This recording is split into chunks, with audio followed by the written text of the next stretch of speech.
பொள்ளாச்சி தொகுதியில் வெல்ல போவது யார்?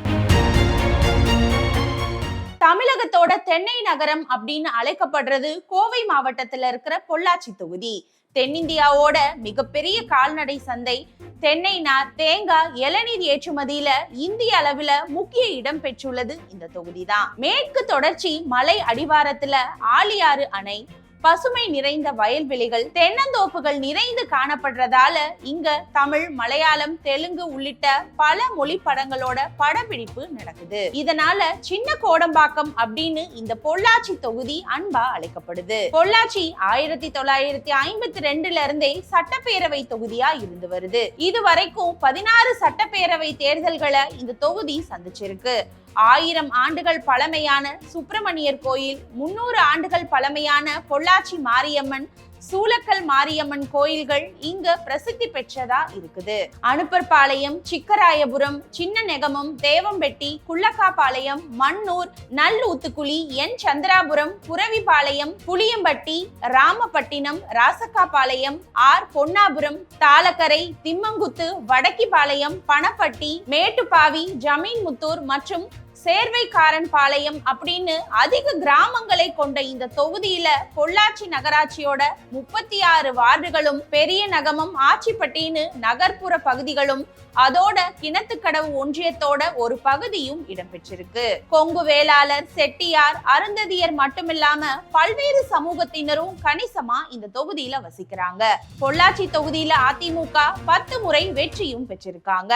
2001, 2006, 2011, 2016 மற்றும் 2021 ஆகிய 5 தேர்தல்கள்ல தொடர்ச்சியா அதிமுக வெற்றி பெற்று, அதாவது 25 வருஷமா இந்த தொகுதியை தக்க வச்சிருக்கு. இந்த தொகுதியில திமுக மற்றும் காங்கிரஸ் தலா 3 தடவை வெற்றி பெற்றிருக்காங்க. தொகுதியில வளர்ச்சி பணியா புதிய பேருந்து நிலையம், தாலுகா அலுவலகம், மேற்கு புறவழிச்சாலை, கிட்டசூரம்பாளையம் கிராமத்துல அடுக்குமாடி குடியிருப்பு, மீன் மார்க்கெட், காய்கறி மார்க்கெட், அறிவுசார் மையம்னு கட்டி முடிக்கப்பட்டு பயன்பாட்டுக்கும் வந்திருக்கு. அதோட ஒருங்கிணைந்த நீதிமன்றத்துக்கு புதிய கட்டிடம் ஒன்று கட்டப்பட்டு வருது. அதுக்கப்புறம் செவிலியர் கல்லூரி கட்டணும், நகராட்சியில சொத்து வரி உயர்வை குறைக்கணும், அரசு தொழில்நுட்ப கல்லூரி, போதவாடி குளத்துக்கு PAP தண்ணீர், தென்னை வளர்ச்சி வாரிய கிளை அலுவலகம் அமைக்கணும் அப்படிங்கிற நீண்ட கோரிக்கைகள் நீண்ட நாட்களா இருக்குது. ஆங்கிலேயர் காலத்துல உருவாக்கப்பட்ட பொள்ளாச்சி வருவாய் கோட்டம் சுமார் 164 ஆண்டுகளாகியுமே இன்னும் வருவாய் கோட்டமா தான் இருக்குது. பொள்ளாச்சி வருவாய் கோட்டத்திலிருந்து பிரிஞ்சு போன திருப்பூர் வட்டம் பின்னால ஒரு தனி மாவட்டமாவே அறிவிக்கப்பட்டுருச்சு. பொள்ளாச்சிய தலைமையிடமா வச்சு தனி மாவட்டம் உருவாக்கணும் அப்படிங்கிற கோரிக்கை கடந்த 60 ஆண்டு காலமா கண்டுகொள்ளப்படாமலே இருக்குது.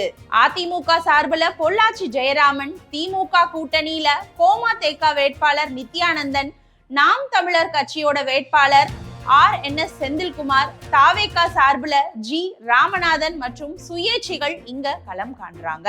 பொள்ளாச்சி ஜெயராமன் 4 முறை இந்த தொகுதியில வெற்றியும் பெற்றிருக்காரு. எம்ஜிஆர் மற்றும் ஜெயலலிதா மேல பற்று கொண்டிருக்கிற இந்த கிராமத்து மக்கள், அதோட முதியவர்களோட வாக்கு தங்களுக்கு பலம் அப்படின்னு அந்த கட்சி நம்புது. 10 ஆண்டுகளா தொடர்ந்து ஆட்சியில இருந்துமே தனி மாவட்ட கோரிக்கையை நிறைவேற்றல அப்படிங்கிறது இங்க அவங்களுக்கு பலவீனமா பார்க்கப்படுது. திமுகவோட கடந்த 5 ஆண்டு காலத்துல கொண்டு வரப்பட்ட மகளிர் உரிமை தொகை, விடியல் பயணம், காலை உணவு திட்டம்னு பல திட்டங்கள் மக்களிடையே பெரும் வரவேற்பை பெற்றிருக்கு. கோமாதேகாவோட வேட்பாளர் நித்யானந்தன் 2011ஆம் ஆண்டு சட்டப்பேரவை தேர்தலில் போட்டியிட்டு 51,000க்கும் மேற்பட்ட வாக்குகளை பெற்று 2ஆம் இடம் பிடித்தாரு. தற்போது பலமான கூட்டணியோட களமிறங்குற கோமாதேகா இந்த முறை வென்றாக வேண்டும் அப்படிங்கிற முனைப்புல அவர் செயல்பட்டு வராரு. கடந்த 25 ஆண்டுகளா இந்த தொகுதி திமுக வசம் இல்லாதது திமுகவினரிடையே உளவியல் ரீதியா ஒரு பின்னடைவாதான் பார்க்கப்படுது. கடந்த தேர்தல்ல நாம் தமிழர் கட்சி இந்த தொகுதியில 6402 வாக்குகளை பெற்றது.